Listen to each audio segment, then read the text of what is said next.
And hello, I'm News 12 Connecticut's Marc Sudol. Every week we'll be previewing some of the races leading up to the November 6th elections that will affect decision-making in Hartford and across the state. Today, we're looking at the 25th District State Senate seat, which covers Norwalk and Dairen. And joining me now is the incumbent, Democrat State Senate and Majority Leader Bob Duff, and the Republican challenger, Marc D'Amelio. Welcome, gentlemen. Thanks, Marc. There's a lot of issues here to talk about, and I'd like to just first start with you, Marc, about getting into this race. I mean, I guess initially you were in and you were out. Why did you come back, and what's important here? So, first of all, I'm from the area. I grew up in Norwalk. I love the town, and I think Bob has been in politics. He's been in high school. I remember that. I, on the other hand, have never had a calling for politics. For me, it's been a call to action. What I've seen, whether it's been getting involved in Norwalk High School or now the state, it's really looking at my love for the state, my love for my city and Norwalk, and also Dairen, and how we can fix it. So for me, it's always been a call of action. I know my skill set. I know that it's different than most, and I'm ready to take the challenge. But it's really about trying to change what's going on in both Norwalk and Dairen and the state as a whole. Mm-hmm. And how about you, Bob? What are you looking at here in this run? Well, for me anyway, public service has always been a passion of mine. I've worked a number of years as a state senator and now majority leader, and worked for the people of Norwalk and Dairen.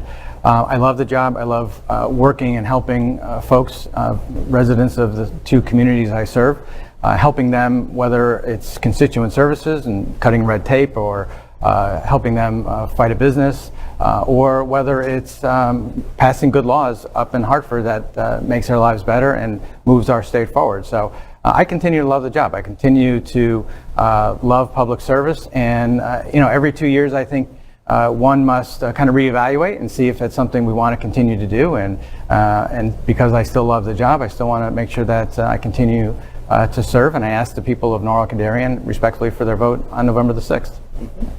Well, there's so many issues here that we can talk about, and I guess one pretty good place to start is talking about transportation and the tolls and these roads. Marc, what's your take on this? So my take on it is that there's a plan in place that I looked at called Prioritize Progress, and that talks about basically just taking the priorities. So when Dan Malloy talked about how we're going to fund infrastructure, it was $100 billion. Prioritize Progress has it down to $64 billion over 30 years. And what we're doing is we're changing the way we bond things, and also just prioritizing things. I mean, I saw a video of Senator Duff on a train going from Hartford to Springfield, talking about how great that is. For me, living in Fairfield County, owning a business in New York City, having a showroom in New York City, I would put in all hands on deck to make sure that we get into New York City quickly. And this is the golden goose here. 2/3 of all revenue comes out of Fairfield County. We have to fix Fairfield County, Norwalk, and Dairen. So, Bob, I know you've been doing a lot with transportation, obviously up and down the 95 corridor. Give me your thoughts on that and tolls. Yeah, one of the three essentials for growing our economy over the long term is transportation. The other is education, and the third is affordable housing. So, having the three of those kind of as a three-legged stool to expand our tax base is extremely important. Transportation all around the state of Connecticut is very, very important.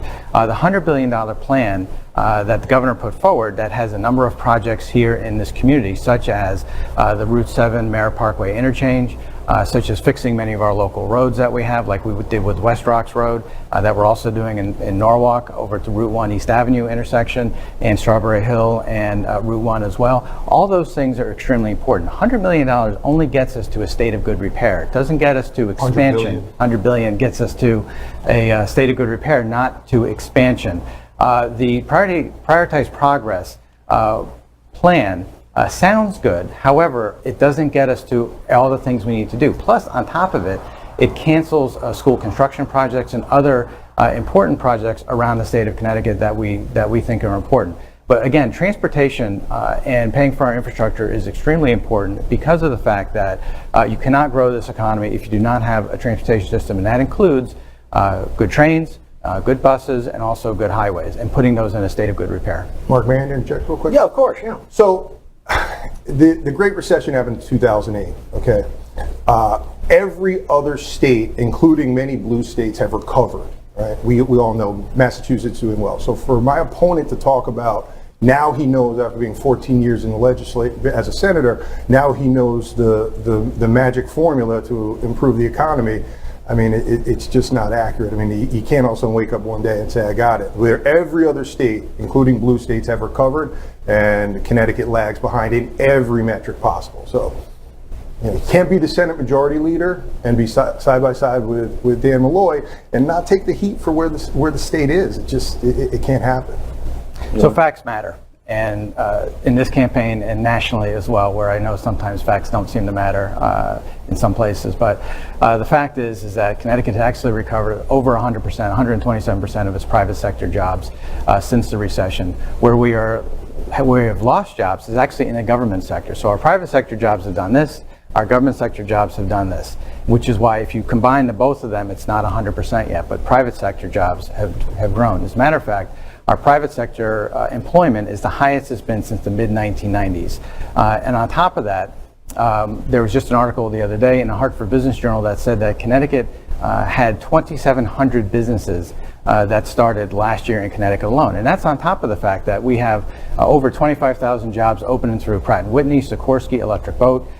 We just had Gartner's expanding by 400 jobs. We have Infosys that's coming into Hartford with 1,000 jobs.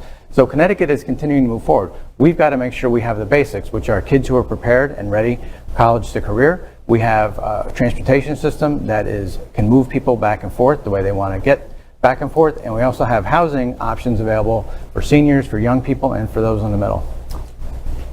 So I think it's easy for the incumbent to say, facts matter. I don't know all the information. It's just not accurate. I mean, while he lives in the world of legislation, I run a business, I own a business, I've talked with people, and we've had two of the biggest tax increases ever under the Malloy administration, which Bob signed for. And he says education matters, but he did not go forward with the Republican budget, which would have put $5 million more in ECS funding in 2018 and $6 more in 2019. The one thing I will tell you about me is, although I received the independent nomination and the Republican nomination, I am not partisan. Okay, I will go up to Hartford, and everyone is sick of this. Everyone's sick of the tweets and all the things that are going on. They want common sense people to go to Hartford and just do the right thing. And I will look any Republican in the face, any Democrat, and say, if it doesn't make sense for the people of Norwalk and Dairen, it doesn't make sense for me, and I wish he would do the same. Now, we talked about jobs a little bit here, which is obviously going to be pretty big in any campaign coming up to November here, but I think one of the biggest things that the voter is looking at, like what's happened with some of these companies that have moved out of the state, and just the general population. I mean, people are moving out of Connecticut because they don't feel that they can make a living here. They feel that maybe the taxes are too high. What's your take on this? Yeah, I mean, there are people moving out of the state because of the fact that as people age, they move out because they want either warmer climate or different lifestyle, which has happened for a long time. Obviously, we want to keep people in this state, and we're having success in bringing millennials in to the state as well. A lot of people coming in from New York, and as a matter of fact, this part of the state has had a population increase. And I think over the long term, as we pay off our long-term debts that haven't been paid for many, many decades, as we continue to bring in businesses into the state of Connecticut, as we continue to kind of have a long-term plan on transportation and education and invest in our cities and our urban areas, those are ways in which we bring people in as well. But through last year's bipartisan budget, which I was a part of negotiating, we made many reforms to help us over the long term, including paying down our pension debt, but also setting a volatility cap that was part of Senate Democrats' plan, putting in a revenue cap, which is part of the Senate Democrats' plan. But in addition to that, making changes in the estate tax and how we tax that, and also in pension taxes, which are things I've supported over many years. I was glad in a bipartisan way we were able to come together, put that together, and move forward with our state. So those kinds of things I think will be things that will help, and that will help keep people in the state as well. But also we want to make sure we're attracting young people as well, which is one of the reasons why it's so important that we continue to invest in higher education, which is unfortunately one of the biggest areas that was cut through the Republican budget that was passed by Republicans last year. I'd like to comment on that. So Bob talks about higher education. I'm the only one at this table that actually went to Norwalk Community College and graduated from University of Connecticut. So I think we need to look at other schools, Michigan, Virginia, and just make sure we're on an even playing field. It's easy to say that, oh, we're cutting, but is it bloated? I mean, there was an article the other day that there was a professor from UConn that went to Europe with an assistant, and they approved each other's expense reports for $100,000. Like, that's the kind of stuff that a business person will analyze, look at. So yeah, do I want to cut the school that I went to, that I'm an alum? No, of course not. But we need to I would have cut that to get ECS funding for Norwalk and Dairen, and we would have figured out a way. Everybody knows the University of Connecticut, or higher education, has been funded 30% over the last 5 years. Okay, the last year we took it down 1%. We've funded it very well, and we can continue, but we're at a crossroads right now. We have dire times, and sometimes it's just like what I want to do with everyone out there, and come to politics from a common sense perspective. Okay, if your credit cards are maxed out, if you have all these issues, you have to get your financial house in order, which means there may be things that he wants to do that could be great, but there's a time and a place for that. We have to all hands on deck and get this state, get the ship right.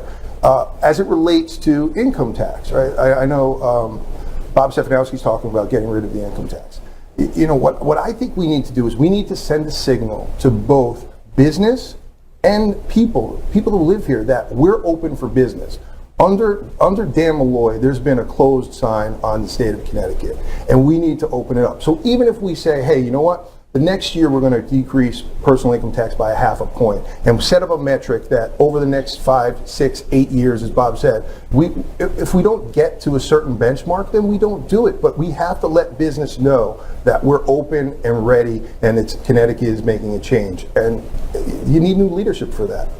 Do you think that's realistic, getting rid of this income tax? No, because of the fact that what it'll end up doing is that's over about 40% of the revenue that we have in the state of Connecticut. And I think most people recognize that it's just a sham, and it's nothing that is even realistic in the state of Connecticut. And it should really concern the people of Norwalk and our urban areas the most, because we have the most to lose. So what would end up happening is when you cut out 40% of the revenue in the state of Connecticut, that is going to directly impact our school funding. It's going to directly impact aid to our municipalities, and it will just be nothing but a huge property tax increase to the residents of the state, and especially in our urban areas. So I think it really comes down to what we've done over the last 7 years. Paying down our pension in an actuarial way, which is the first time that's ever happened in the last 40 to 50 years. So you think about the fact that we pay about $1.5 billion per year in pension payments. $200 million of that actually goes towards current employees. $1.3 billion of that goes towards employees who were hired before 1984. So when I was back in elementary school, our state senators weren't paying down the debt that they should have been paying down. So we have to do that. Our state employee workforce is actually down about 16%, and it's the lowest it's been since the late 1960s. And we have cut billions and billions of dollars from our state budget. So we're continuing to reinvent government. We're continuing to do more with less. We're continuing to pay down debts, but we also have to continue to make smart investments. Again, which is why I keep going back towards education funding, transportation, and housing issues as well. Marc, why would we just lost on his watch GE moving to Boston? Okay, and I believe he said something like they want tax breaks so they could buy bigger yachts. I never said that. That is the way the current administration goes. So this is what I would say. we need to get business here. So if I headed up a group of legislators and we went in with the governor to New York City and we try to pull businesses out, exactly what the governor from Florida did to us, what are they going to say? You guys, we have to show them some inclination that we got our act together, and that's with some tax reform, some tax cuts. They have to. No one is sitting. He could give you all of the information that he's telling you. I talk with people every day. No one's saying we're the worst in bringing businesses to the state, and that's under his watch. So we need to start thinking differently, and that's it. The other thing I would add is we do these deals with these companies, and they're these one-off deals of haves and have-nots. We need to even the playing field in business, right? If I sell a product and I sell it to this guy for a 10% discount, this guy for 15% discount, and this guy for a 20% discount, the guy that I'm giving a 10% discount knows. And so if we give a hedge fund $200 billion grant, what do you think they're going to do? What do you think the next hedge fund's going to do? And the next, and the next. We have to even the playing field and say, guys, we compete with Massachusetts and New York. This is our level, and start to get the businesses to come back here, but need to be competitive. We can't say, hey, come on, this is a great deal we have for you. And it's also a slap in the face to companies that are already in the state that are struggling. We can't do it. And then you add things like tolls on top of that. What's the advantage? You know, and again, you asked me earlier, why am I getting involved? Because I'm not the kind of person that's going to sit there and just and take my ball and leave. I want to fight for this state. I want to fight for the city of Norwalk and the town of Dairen, and that's it, period. And I think people are going to feel refreshed after they see this, that they'll see the difference between a guy who's willing to shoulder the burden and a politician that's been just nothing but rhetoric. His record speaks for itself, and I don't have a record except for my business record, which has been great. Let's, in talking about business, let's talk a little bit about Governor Malloy. Obviously going out here, not necessarily on top by any means, but as a Democrat, where do you stand? I mean, do you distance yourself here from the governor? Or? Yeah, I mean, Dan Malloy came in with a lot that was wrong with the state of Connecticut. We had the head of Pratt & Whitney basically say anywhere but here, meaning anywhere but here in the state of Connecticut. He was handed a $3.5 billion deficit, pensions and liabilities that had not been funded, an empty rainy day account. And so I think he was handed a lot that was wrong with the state and working to try and make things better. Now, has he done everything right? No. Have we disagreed? Absolutely. But he's done some things that are right as well. And I think that, I've told him when I agree with him, and I've told him when I disagree with him.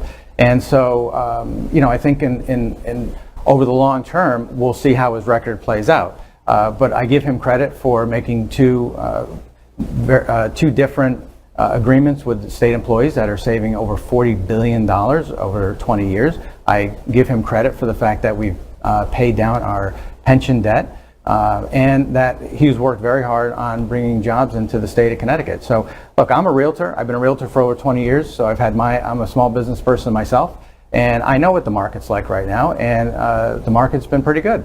So, I'd like to see it get better, and that's why I'm continuing to run for office, because not only am I state senator, but I live in Norwalk, fifth generation here. My kids go to the public schools. And so I'm a realtor in town. So I think if there's anybody who has a stake in this community, it's I. And that's why I want to make sure that my ear is always to the ground, and I'm always representing the people of the two communities that I represent up in Hartford. What's your take on the governor?